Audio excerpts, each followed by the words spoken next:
जय हिंद दोस्तों। Railway batch के आज की क्लास में एक नया चैप्टर स्टार्ट होगा। चैप्टर का नाम है 3 डायमेंशनल मेंसुरेशन यानी कि त्रिविमीय क्षेत्रमिति। जो 2D मेंसुरेशन था यानी 2 डायमेंशनल मेंसुरेशन, उसका वीडियोस आ चुका है। वो वीडियोस अगर आप नहीं देखे हैं तो जाके देख सकते हैं, प्लेलिस्ट में मिल जाएगा आपको सारी वीडियोस। तो वो आपका चैप्टर कंप्लीट हो चुका है। आज हम लोग 3D मेंसुरेशन करने वाले हैं और बेहतरीन तरीके से इस पूरे चैप्टर को पढ़ेंगे, क्योंकि यहाँ से बहुत ज़्यादा सवाल आपके रेलवे के एग्जाम्स में, रेलवे ही नहीं हर एक कॉम्पिटिटिव एग्जाम्स में यहाँ से सवाल पूछे जाते हैं। तो बहुत ही बेहतरीन तरीके से पूरे क्लास को हम लोग करेंगे। वीडियो में शुरू से अंत तक बने रहिएगा, ठीक है। चलिए आते हैं, हम लोग सवालों से ही सारा कॉन्सेप्ट भी सीखेंगे, सवालों से ही ट्रिक भी सीखेंगे, और जो भी चीज़ें फार्मूला वगैरह होगा वो हम सब सवालों से ही बताते चलेंगे, ठीक ना। तो देखिएगा दोस्तों, सबसे पहला सवाल क्या दिया है, बहुत ही सिंपल सा सवाल है। ये बोला गया है घनाभ में कितनी सरल रेखाएं होती हैं, यानी कि कितने स्ट्रेट लाइन होते हैं एक घनाभ के अंदर। घनाभ का मतलब होता है क्यूबॉइड, ठीक है। तो क्यूबॉइड में कितने यहाँ पे सरल रेखाएं होंगी, ठीक है। अब ये सामने आपके डायग्राम दिख रहा है, ये एक घनाभ का डायग्राम है। घनाभ जो होता है लंबाई, चौड़ाई और ऊंचाई, इन तीनों से मिलकर बनता है। इसका हर एक फेस, हर एक फलक जो है वो रेक्टेंगुलर शेप का होता है, यानी आयताकार शेप का होता है। इसमें जो टोटल फेसेस होती हैं वो कितनी फेसेस होती हैं, टोटल 6 फलकें होती हैं, 6 फेसेस होते हैं। फेसेस यहाँ पे कितने हो गए, तो सारी चीज़ें हम यहाँ पे लिख देते हैं, आपको यहाँ पे समझ में आ जाना चाहिए। फेसेस कितने होते हैं, 6 होते हैं। एजेस कितने होते हैं, यानी किनारे, तो किनारे यहाँ पर टोटल 12 किनारे होते हैं दोस्तों। फेसेस कैसे 6 होंगी, 2 ऊपर नीचे के फेसेस, 2 किनारे किनारे के फेसेस और 2 आमने सामने के फेसेस, यानी कि टोटल 6 फेसेस। एज का मतलब होता है किनारा, है ना। तो देखिए यहाँ से यहाँ तक ये एक किनारा हो गया, तो ये एक किनारा। ऐसे ही टोटल आप इसमें गिनेंगे तो टोटल 12 किनारे होते हैं। अब यही 12 किनारे ही तो सरल रेखाओं के रूप में हैं, मतलब एक किनारा एक सरल रेखा को निरूपित कर रहा है ना। तो यहाँ पे टोटल 12 सरल रेखाएं होती हैं इसमें, है ना। जितने एजेस यानी जितने किनारे उतनी ही सरल रेखाएं होंगी, ठीक है। अगर विकर्ण वगैरह देता है इसमें तो वो अलग बात है ना। लेकिन घनाभ में एक्चुअली देखा जाए तो 12 सरल रेखाएं बाहर से देखने पर मिलती हैं। तो ये हो गया आपका फेस, 6 होते हैं, एज 12 होते हैं, और एक होता है आपका यहाँ पे क्या, कोने, है ना, वर्टेक्स जिसको कहते हैं, शीर्ष। तो शीर्ष कितने होते हैं इसमें देख लीजिए, 1 2 3 4, 4 इस साइड 4 इस साइड, यानी टोटल जो वर्टिसेस हैं, वर्टिसेस यानी शीर्ष जिनको हम लोग कोना कहते हैं, कोना आपके 8 होते हैं। तो ये सारी जानकारी आप लोग नोट कर लीजिएगा, ठीक है। क्लियर हो गया, ये सवाल भी अच्छे समझ में आ गया होगा। अगले प्रश्न पे बढ़ते हैं। अगला सवाल जो है वो बड़ा ज़बरदस्त है, देखिएगा इस सवाल को। ये सवाल बड़ा ही ज़बरदस्त है ना। एक बार को देखेंगे आप तो जल्दी नहीं लगा पाएंगे इस सवाल को, कुछ समय आपको लग जाएगा। एक घनाभ यानी क्यूबॉइड के 3 आसन्न फलक का पृष्ठीय क्षेत्रफल A, B और C है, इसका आयतन ज्ञात कीजिए, ठीक है। सबसे पहले हम आपको सारी चीज़ें घनाभ के बारे में बता देते हैं। घनाभ की लंबाई L मानते हैं, चौड़ाई B मानते हैं, और ऊंचाई यानी हाइट H माना जाता है। अब इसमें 2 तरह का एरिया होता है, एक होता है लेटरल सरफेस एरिया और दूसरा होता है टोटल सरफेस एरिया। अब ये बताइए कि टोटल सरफेस एरिया जो होगा उसमें कितने फलक शामिल होंगे, यानी कितने फेसेस शामिल होंगे। टोटल के टोटल 6 फलक, है ना। तो टोटल सभी 6 फलकों का जो संपूर्ण एरिया होगा वही उसका टोटल सरफेस एरिया बनता है। घनाभ की बात कर रहे हैं, तो घनाभ का जो टोटल सरफेस एरिया होता है वो होता है L into B, length into breadth. ये नीचे वाला सरफेस हुआ, नीचे वाले का एरिया, और सेम नीचे वाले के जैसा ही एक ऊपर भी सरफेस होता है ना। तो LB प्लस LB यानी कि 2LB हो जाएगा, ठीक है। ध्यान देते जाइएगा, 2LB हो गया। फिर यहाँ पे किनारे किनारे का अगर देखें तो बेस और हाइट होता है, यानी B इंटू H हो जाएगा, और किनारे किनारे में एक BH और एक BH, किनारे किनारे दोनों का 2 BH हो गया। प्लस यहाँ पे आमने सामने का अगर देखा जाए तो H और L होता है, ठीक है। ये होता है हाइट एंड लेंथ ये। अब ये सब 2 बार होंगे, है ना। तो यहाँ पे 2 को हम लोग कॉमन ले लेते हैं, तो ये टोटल सरफेस एरिया आता है। क्लियर हो गया। एक होता है लेटरल सरफेस एरिया, है ना, लेटरल सरफेस एरिया, पार्श्व पृष्ठीय क्षेत्रफल जिसको हम लोग हिंदी में कहते हैं। तो लेटरल सरफेस एरिया क्या होता है, जब हम ऊपर वाले सरफेस को और नीचे वाले सरफेस को हटा देते हैं तो जो किनारे किनारे के 4 साइड बचते हैं उनको कहा जाता है लेटरल सरफेस एरिया। ठीक है, तो लेटरल सरफेस एरिया में भाई 2 चीज़ें तो हट जाएंगे, मतलब ऊपर का एरिया और नीचे का एरिया हट जाएगा, यानी ये जो LB वाला पार्ट है 2LB ये आपका ख़त्म हो जाएगा। बचेगा क्या हमारे पास? हमारे साथ पास सिर्फ बचेगा 2 × BH + HL, सिर्फ यही बचता है। तो ये लेटरल सरफेस एरिया हो गया। ठीक है, इसका जो वॉल्यूम होता है, वॉल्यूम आप लोग सभी जानते होंगे, वॉल्यूम होता है लेंथ ब्रेड्थ और हाइट का मल्टीप्लाई। क्लियर है? अब आते हैं इस सवाल में। देखिए, एक घनाभ के 3 आसन्न फलक, आसन्न फलक का मतलब होता है पड़ोसी समझ लीजिए, यानी अगल बगल वाले 3 फेसेस, अगल बगल वाले 3 फेसेस जो हैं उनका पृष्ठीय क्षेत्रफल दिया गया है A, B और C। ये बताइए, अगर हम लोग यहाँ पे 3 फेसेस ले लें, है ना, एक सामने वाला, एक राइट साइड किनारे वाला, एक ऊपर वाला, तो तीनों आसन्न फलक बन जाएंगे, है ना। आप इमेजिन करना सीखिए ना, 3D डायग्राम में आप इमेजिन करना सीखिए, है ना। आप किसी एक ऑब्जेक्ट को रखिए जो कि क्यूबॉइड हो और उसको इमेजिन करिए कि ये सामने वाला फेस हुआ, ये ऊपर वाला फेस हुआ, ये बगल वाला फेस हुआ। तो ऐसे इमेजिन करके सवालों को करेंगे तो बहुत जल्दी होता है ना। तो इमेजिनेशन इसमें बहुत ज़्यादा ज़रूरी है। तो हम लोग पहले सामने वाले सरफेस की बात करते हैं। तो सामने वाले सरफेस में आपका लेंथ और हाइट आता है। ठीक है, तो एक एरिया उसकी हो गई। तो ये मान लीजिए कि ये सामने वाले सरफेस का एरिया है। ठीक है, तो A = कितना हो जाएगा? A = हो जाएगा सामने वाले का हाइट और लेंथ होता है, यानी कि H × L हो गया। A आपका H × L हो गया। फिर इसी तरीके से B की अगर बात करें तो B मान लीजिए आपके किनारे वाले का है, राइट साइड के किनारे वाले का एरिया है ना, सरफेस का एरिया है। तो अब इसको कैसे करेंगे देखिएगा, राइट साइड किनारे में क्या क्या होता है? बेस और हाइट होता है। तो ये जो एरिया है ये बेस और हाइट का एरिया है ना, यानी B × H है। अच्छा, ये B और इस B में डिफरेंस है, ये B जो है ये आपका ब्रेड्थ है, ध्यान देते रहिएगा। ठीक है, अच्छा अब फिर आता है हमारा ऊपर वाला, क्योंकि 3 आसन्न फलक बोला गया है तो ऊपर वाले की बात कर लेते हैं। तो ऊपर वाला मतलब उसमें आता है आपका लेंथ और ब्रेड्थ। तो जो C है, C एरिया है वो किसके बराबर होगा? लेंथ × ब्रेड्थ के बराबर होगा। क्लियर है? तो ये 3 जो सरफेस एरिया दिए गए थे उनको हमने इसके हिसाब से लिख दिया, जबकि हमारा LBH लेंथ ब्रेड्थ और हाइट LBH है। ठीक है, अब इसमें आयतन निकालना है। तो आयतन तो L × B × H होता है ना, यही ना होता है। एक काम करिए, A, B और C इन तीनों को पहले मल्टीप्लाई करिए। तो A, B, C जो है किसके बराबर हो जाएगा? देखिए, HL × BH × यहाँ पे LB है ना, तो HL × BH और इंटू यहाँ पे L × B हो गया। यहाँ से अगर सबको मल्टीप्लाई करेंगे तो H × H ये हो जाएगा H², L × L L², B × B B², यानी कि LBH L B और H सब स्क्वायर में होंगे तो सबका हम लोग कॉमन स्क्वायर ले सकते हैं। और इधर हो गया आपका A, B और C। अब ये बताइए, इधर स्क्वायर लगा है तो इधर आके स्क्वायर रूट लग जाएगा, स्क्वायर रूट लग जाएगा ABC है ना, ABC ये हो गया LBH के बराबर, LBH के बराबर। और यही LBH क्या होता है? आपका वॉल्यूम हो जाता है ना। तो वॉल्यूम का फॉर्मूला क्या आ गया? √ABC। अंडर रूट का मतलब होता है पावर 1/2। पावर 1/2 कहाँ दिख रहा है? ऑप्शन नंबर D में। ये आपका सही जवाब होगा। अच्छे से समझ गया होंगे अब आप लोग, है ना। चलिए अगले प्रश्न पे चलते हैं।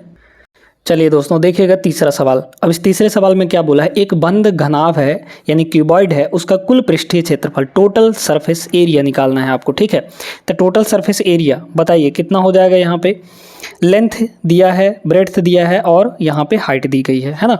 तो बस मल्टीप्लाई करके आंसर निकाल लीजिए, है ना। कितना हो जाएगा यहाँ पे? तो यहाँ पे हो जाएगा टोटल सरफेस एरिया का क्या फॉर्मूला होता है? 2 × LB, LB का मतलब लेंथ × ब्रेड्थ, 16 और 12 का मल्टीप्लाई। ठीक है, तो कितना हो जाएगा?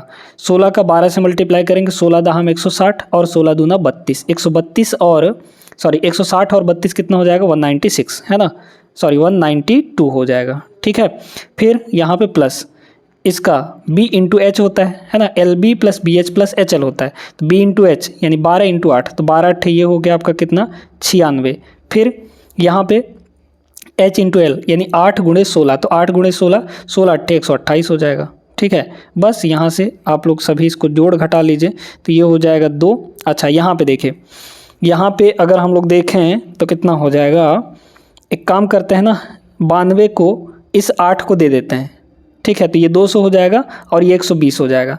तो 200 और 120, 200 और 120 कितना हो गया, 320 हो गया, ठीक है। 320 में हम लोग 96 जोड़ देंगे, तो 320 में पहले 100 जोड़ दीजिए, तो 320 में 100 जोड़ेंगे तो 420 हो जाएगा, उसमें से 4 घटा लीजिए क्योंकि 96 ही जोड़ना था, यानी 416 हो जाएगा, है ना। तो ये हो गया 416, 416 का डबल 832, 832 इस सवाल का करेक्ट जवाब होगा, ठीक है, 832 ऑप्शन नंबर सी।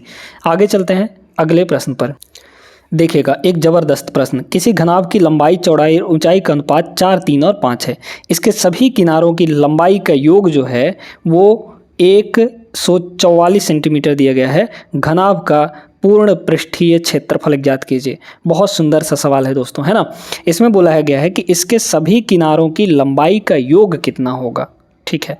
तो ये बताइए बहुत ध्यान से सोच समझकर। 12 किनारे आपके होते हैं, ठीक है, 12 किनारे में से 4 लेंथ होता है, ठीक है, 4 ठो लेंथ होता है, 4 ठो आपका ब्रेड्थ होता है और 4 ठो आपका हाइट होता है ना। तो यहाँ पे 4L 4 ठो लेंथ प्लस 4 ठो ब्रेड्थ और प्लस 4 ठो हाइट, ये सभी मिलकर कितना बना रहा है यहाँ पे 144 सेंटीमीटर के बराबर है। तो L plus B plus H, L plus B plus H, ये कितना आ जाएगा, 4 कॉमन लेके इधर डिवाइड कर दीजिए 4 से, तो 4 दूना 12, ठीक है, सॉरी 4 तियाँ 12 है ना, 4 तियाँ 12 बचा 2 तो 24 हो गया और 4 छक्के 24, यानी L plus B plus H जो है वो आपका 36 के बराबर है।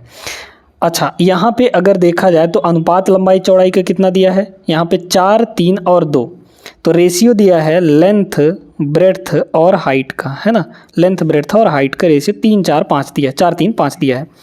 तो देखिए अगर एक्चुअल में देखा जाए तो टोटल यहाँ पे 36 है, लेकिन रेशियो में अगर टोटल देखा तो 4, 3, 7, 7, 5, 12, रेशियो में टोटल 12 है और एक्चुअल में टोटल यहाँ पर 36 है, तो 12 की वैल्यू 36 हो गई, मतलब 1 की वैल्यू कितनी होगी, 12 3 36। अब क्या पूछा जा रहा है, घनाभ का संपूर्ण पृष्ठीय क्षेत्रफल निकालना है आपको, है ना। तो देखिए पहले तो यहाँ पर देख लीजिए, 1 की वैल्यू अगर 3 है तो यहाँ सब में 3 से मल्टीप्लाई कर दीजिए, तो लेंथ ब्रेड्थ और हाइट निकल जाएगी आपकी, है ना। तो 3 से इसमें मल्टीप्लाई करेंगे, 3 चौक 12 हो जाएगा, 3 से इसमें मल्टीप्लाई करेंगे, 3 तियाँ 9 हो जाएगा, 3 से इसमें मल्टीप्लाई करेंगे, 3 पचे 15 हो जाएगा। क्लियर है। तो लेंथ ब्रेड्थ और हाइट आपकी आ चुकी है, फॉर्मूला में रख दीजिए। TSA इक्वल टू क्या होता है, 2 इंटू लेंथ इंटू ब्रेड्थ, यानी 12 नहीं हो कितना हो जाएगा बताइए, तो 12 नहीं हो 108, ठीक है। तो 108 प्लस 15 गुणे 9, तो 15 नहीं हो 135, 135, ठीक है, प्लस या 15 और 12 को मल्टीप्लाई करना है, तो 15 दा हम 150 और 15 दूना 30, ये 150 और 30 कितना हो जाएगा, 180 हो जाएगा।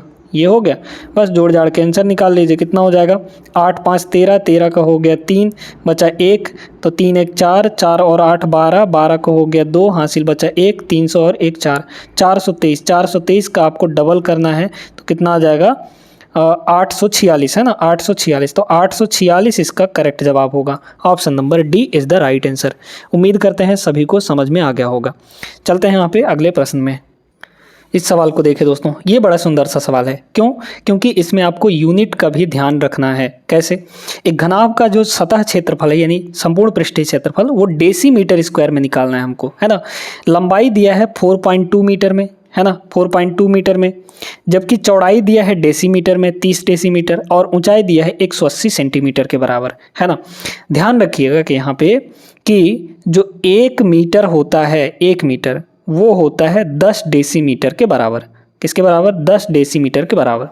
क्लियर है? पहले कन्वर्ट करेंगे हम लोग, ठीक है।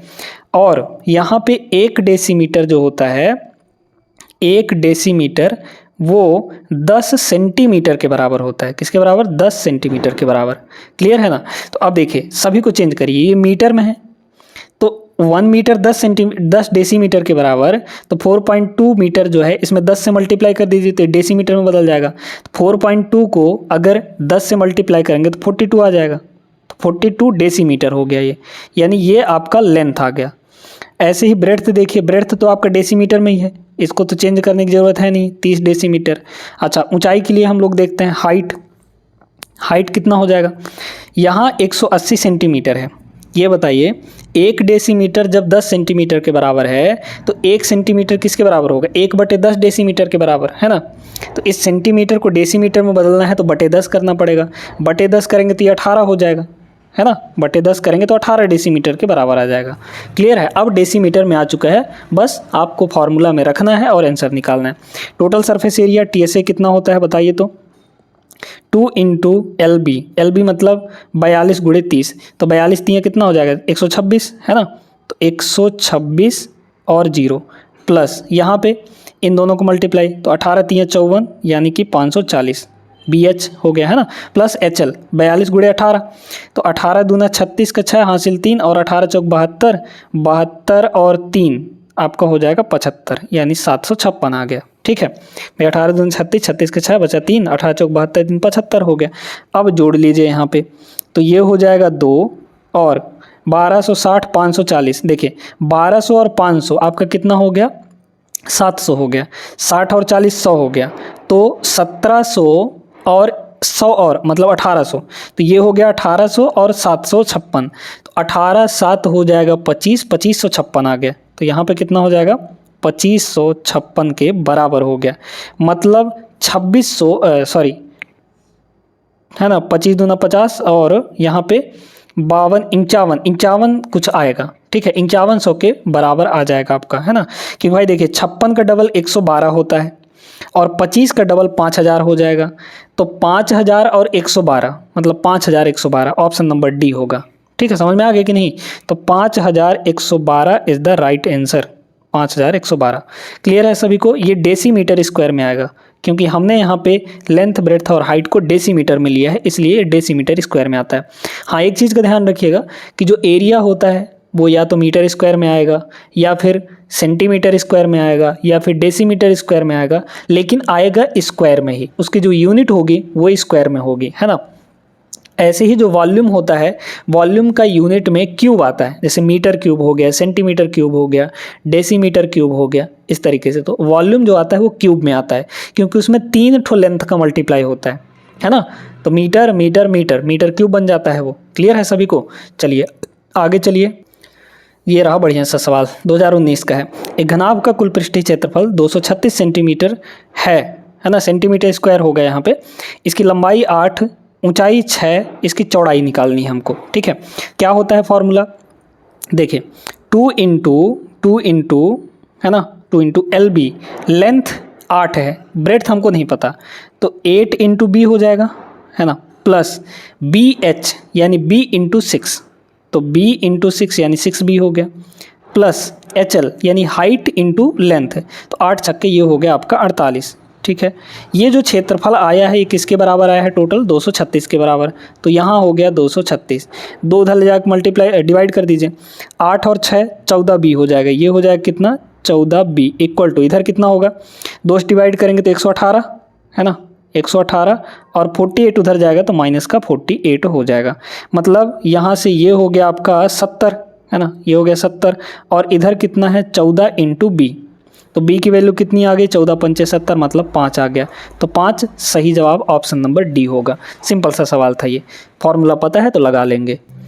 आ जाइए देखिए इस सवाल को, यदि एक कमरे की लंबाई चौड़ाई और ऊंचाई दी गई है आपको 30 20 और 40, तो कमरे के चारों दीवारों का क्षेत्रफल कितना होगा। अब चारों दीवारों का दे दिया आपको, ना तो फर्श का चाहिए ना ही ऊपर का चाहिए, मतलब ऊपर का सीलिंग का और नीचे फ्लोर का छोड़ देना है। तो जब दोनों का छोड़ देंगे ऊपर और नीचे तो बचेगा क्या, सिर्फ चारों किनारे बचेंगे, चारों दीवार बचेंगे, और उसी को तो हम लोग लेटरल सरफेस एरिया बोलते हैं, यानी पार्श्व पृष्ठीय क्षेत्रफल। तो वही पार्श्व पृष्ठीय क्षेत्रफल आपको निकालना है। उसका फॉर्मूला क्या होता है, तो 2 इंटू यहाँ पे LB हट जाएगा आपका, बचेगा क्या सिर्फ BH और प्लस HL बचेगा, ये होगा फार्मूला।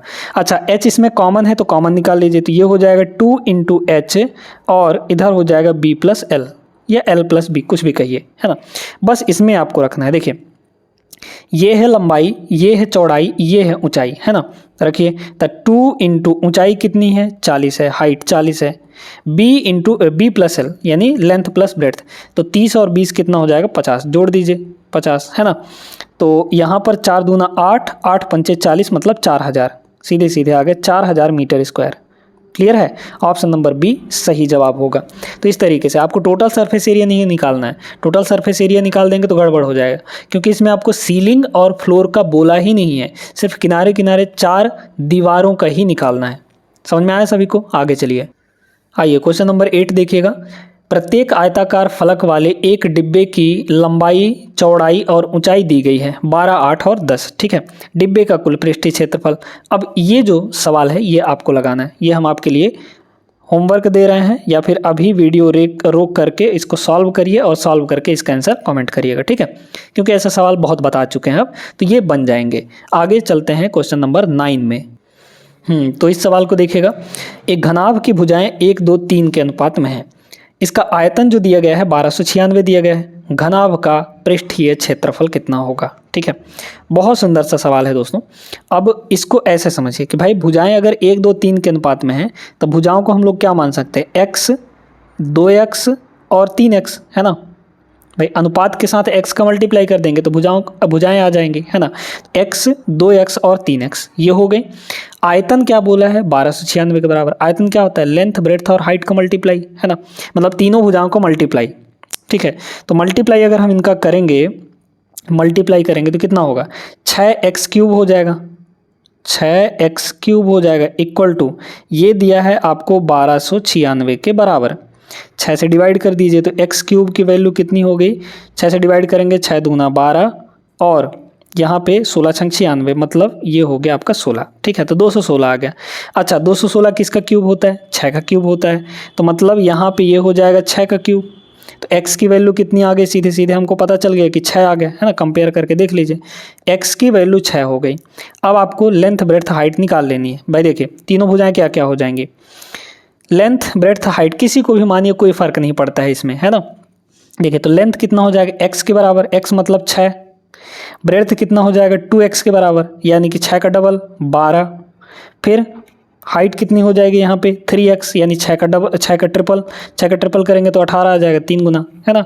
बस आपको पृष्ठीय क्षेत्रफल चाहिए ना, फॉर्मूला में रख दीजिए। तो 2 into total surface area, LB यानी 12 छंग 72, ठीक है 72 हो गया, प्लस BH यानी 18 12 का मल्टीप्लाई, 18 12 का मल्टीप्लाई करिए। ठीक है, एक काम करते हैं यहाँ पे देखिएगा, हम इसको ऐसे नहीं रखते हैं, ठीक है, इसको थोड़ा और शॉर्ट बनाते हैं। एरिया क्या होगा? 2 इंटू, ध्यान देते जाइएगा अब यहाँ पे, है ना, यहाँ पे इन दोनों को मल्टीप्लाई, है ना, इन दोनों को मल्टीप्लाई करेंगे तो कितना हो जाएगा?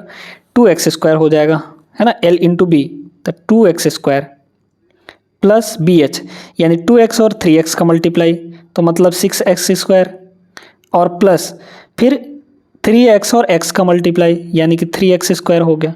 ये सरफेस एरिया आएगा, है ना। ये बाकी ये सब निकालने की ज़रूरत थी नहीं आपको, है ना। देखिए अब यहाँ पे क्या करना है कि x² को कॉमन ले सकते हैं हम लोग, ठीक है। तो बाहर हो गया 2 इंटू x², x का मतलब क्या? 6, तो 6 का स्क्वायर हो जाएगा 2x², ये हो गया। अंदर क्या बचा? सिर्फ 2, 6 और 3 बचा, तो 2, 6 और 3, 2 और 6 8, 8 3 11, ये हो जाएगा आपके 11। ठीक है, अब यहाँ देखिए ये हो जाएगा 36, 36 दूना 72, 72 गुणे 11, 72 गुणा 11, 11 से मल्टीप्लाई करना आसान होता है, तो हो जाएगा 7 और 7 2 9 और ये हो जाएगा 2, 792 आ जाएगा। ऑप्शन नंबर डी करेक्ट होगा। ठीक है, तो उम्मीद करते हैं समझ में आ गया होगा। अगले प्रश्न पे चलिए, क्वेश्चन नंबर 10 पर। देखिए दोस्तों, अब इस सवाल में विकर्ण भी आ गया है, तो विकर्ण के बारे में हम थोड़ा सा आपको बता देते हैं। ध्यान रखिएगा कि एक घनाभ के अंदर टोटल 4 विकर्ण बनते हैं। कितने विकर्ण? 4 विकर्ण टोटल बनते हैं, और चारों विकर्ण बराबर होते हैं, है ना। चारों विकर्ण आप अपने कमरे में देख लीजिए कि कितने विकर्ण बनेंगे, है ना। जिस कमरे में आप बैठे हैं वो कमरा आपका घनाभाकार होगा, उस घनाभ में देखिए कि कितने विकर्ण बनेंगे। तो विकर्ण टोटल 4 बनेंगे और चारों समान लंबाई के होंगे। विकर्ण का फॉर्मूला देख लीजिए आप, सीधे सीधे जो डायगोनल होता है, डायगोनल का फॉर्मूला होता है under root L² plus B² plus H², यानी लेंथ का स्क्वायर प्लस ब्रेड्थ का स्क्वायर प्लस यहाँ पे हाइट का स्क्वायर हो जाता है। क्लियर है, बस यही होता है। कह रहा है कि अनुपात कितना कितना है? 60 लंबाई चौड़ाई और ऊंचाई का ये है। इसके अभ्यंतर विकर्णों में से प्रत्येक की लंबाई 130 है, तो डी की वैल्यू 130 हो गई है ना। घनाभ का आयतन हमको निकालना है, ठीक है, घनाभ का यहाँ पर क्या निकालना है, आयतन हमको निकालना है। तो अच्छा सवाल है, इसको हम लोग करते हैं, ठीक है ना। देखिए कैलकुलेटिव तो है थोड़ा, डी इस स्क्वायर रूट को इधर ले आएंगे तो डी स्क्वायर हो जाएगा, है ना। डी स्क्वायर का मतलब विकर्ण का स्क्वायर, तो विकर्ण की लंबाई कितनी है 130, तो 130 का स्क्वायर हो जाएगा, कितना हो जाएगा 130 का स्क्वायर इक्वल टू लेंथ कितना है 60x मान लेते हैं, तो 60x का स्क्वायर, 60 का स्क्वायर वैसे कितना होगा 3600 होगा, है ना। 60 का स्क्वायर कितना होगा 3600, 3600 इंटू एक्स स्क्वायर, ये हो गया एल स्क्वायर प्लस बी का स्क्वायर यानी 24, तो 24 का स्क्वायर 576 है ना। तो 24x का होल स्क्वायर कितना हो जाएगा 576x स्क्वायर हो जाएगा, है ना। कितना होगा यहाँ पे 576x स्क्वायर प्लस हाइट यानी 7, तो 7x का स्क्वायर कितना होगा 49x स्क्वायर हो जाएगा, क्योंकि 7 का स्क्वायर उतना होता है, ठीक है। अच्छा अब यहाँ पे थोड़ा सा हम लोग देखते हैं कि हमारे x का वैल्यू कितना आ रहा है ना। x का वैल्यू कितना आ रहा है ये ज़रा यहाँ पे हम लोग देखते हैं, ठीक है। तो एक काम करते हैं कि यहाँ पे ये हो जाएगा कितना 13 का स्क्वायर 1169 और 00 हो जाएगा यहाँ पे इक्वल टू, इन सबको जोड़िए भला, अगर जोड़ेंगे तो 6 और 9, 9 6 15, 15 को हो गया 5 हासिल 1 बचा, तो 1 और 7 8, 8 और 4 12, 12 को हो गया 2 हासिल 1 बचा, 1 और 5 हो जाएगा 6, तो ये हो गया 6, अच्छा 1 सेकंड, 1 और 5 हो गया 6, 6 और 6 ये हो गया आपका 12, 12 का हो गया आपका कितना यहाँ पे 12 का हो गया 2, है ना, फिर हासिल 1 बचा, तो फिर क्या 1 और 4 जुड़ जाएगा, मतलब ये हो गया इनटू यहाँ पर एक्स स्क्वायर हो जाएगा, क्योंकि इतने एक्स स्क्वायर होंगे टोटल। अच्छा इसको हटाना नहीं था, ऐसे नहीं हटा देते कोई बात नहीं थी। तो ये है 130 का स्क्वायर और ये जो 42 25 है ये किसका स्क्वायर है 65 का स्क्वायर है दोस्तों, है ना। क्योंकि 25 है लास्ट में तो हम लोग इसको तोड़ सकते हैं, जब भी 25 लास्ट में रहता है तो उसका स्क्वायर रूट निकालना बड़ा आसान होता है, ये पता लगाना बड़ा आसान होता है कि उसका स्क्वायर कौन सा, मतलब वो किसका स्क्वायर होगा। तो देखिए 25 को छोड़कर इधर जो 42 बचा हुआ है इसको 2 लगातार नंबर में तोड़िए, तो 6 7 42 लिख सकते हैं। बस आपको क्या करना है, इस 6 को ले लेना है और 25 का स्क्वायर रूट 5 होता है, खत्म कहानी। मतलब ये जब नीचे आएगा तो आपका कितना होगा 65 का स्क्वायर हो जाएगा इक्वल टू यहाँ पे कितना होगा आपका, ये हो जाएगा एक्स स्क्वायर, ठीक है। तो x की वैल्यू कितनी होगी, देखिए x की वैल्यू इधर लगा के स्क्वायर रूट लगा देंगे तो x की वैल्यू हो जाएगी 130 का स्क्वायर रूट, 130 के स्क्वायर का स्क्वायर रूट 130 ही आएगा, और 65 के स्क्वायर का स्क्वायर रूट कितना आएगा 65 ही आएगा। तो 65 दूना 130 होता है कि नहीं, x की वैल्यू 2 आ गई, है ना। उसका आयतन हमको निकालना था, ठीक है। तो आयतन कितना हो जाएगा लेंथ यानी 60x, है ना। तो ऐसे देखिए वॉल्यूम 60x इंटू ब्रेड्थ कितना है 24x, ये हो गया 24x और इंटू हाइट 7x, ठीक है। तो देखिए 60 24 और 7 इन सब का मल्टीप्लाई होगा पहले तो, है ना। तो 60 इंटू 24 और इंटू 7 और इंटू एक्स एक्स एक्स यानी एक्स क्यूब हो गया, एक्स क्यूब का मतलब 2 का क्यूब और 2 का क्यूब हो जाता है 8। बस इसको मल्टीप्लाई करना है आपको, ठीक है। तो मल्टीप्लाई कहाँ से हम लोग करें इसको, देखिए ये है 60, ठीक ना। वैसे अगर डिजिटल सम लगाएंगे तो डिजिटल सम से आपका काम नहीं चलने वाला है दोस्तों, है ना। यूनिट डिजिट से भी काम नहीं चलेगा, मतलब मल्टीप्लाई करना पड़ेगा, थोड़ा सा दिमाग लगाइए। ये 60 है, ठीक है। और यहाँ पे देखिए, इसको देखिए, ये 24 और 8, तो मतलब 8 इसमें भी, तो 8 28 24, सॉरी 8 28 64, 64 का 3 गुना कर दीजिए, है ना। 64 का 3 गुना कर देंगे अगर हम लोग तो कितना हो जाएगा 64 गुणे 3, मतलब 60 तियाँ 180 और 4 तियाँ 12, 180 और 12 192 हो जाएगा। तो मतलब यहाँ पे हुआ 60 और 24 अट्ठे 192 हो जाएगा, ठीक है। 24 अट्ठे यहाँ पे 192 हो जाएगा और इंटू 7 होगा, यहाँ पे मल्टीप्लाई करिए ज़रा, ठीक है। तो मल्टीप्लाई करने में थोड़ा तो टाइम लगेगा इसमें, ठीक ना। यहाँ पे इसको ऐसे करिए, देखिएगा ध्यान से, है ना। यहाँ पे आप इसको लिख दीजिए 60 और 7 का गुणा करेंगे तो 6 7 42 मतलब 420 हो जाएगा। तो 420 ये हो गया और मल्टीप्लाई 192 हो जाएगा। इसको हमको मल्टीप्लाई करना है, ठीक है। अब बहुत गौर से देखिएगा, 192 इंटू 0 करेंगे तो 0 आएगा, ठीक है। फिर 192 का अगर हम डबल कर दें तो 192 का डबल यूनिट डिजिट कितना बनेगा, अब आपको ये देखना है, ठीक है। तो 192 का यूनिट डिजिट क्या बनेगा, तो 2 दूना 4 बनेगा दोस्तों, मतलब यहाँ पे 4 उतरेगा।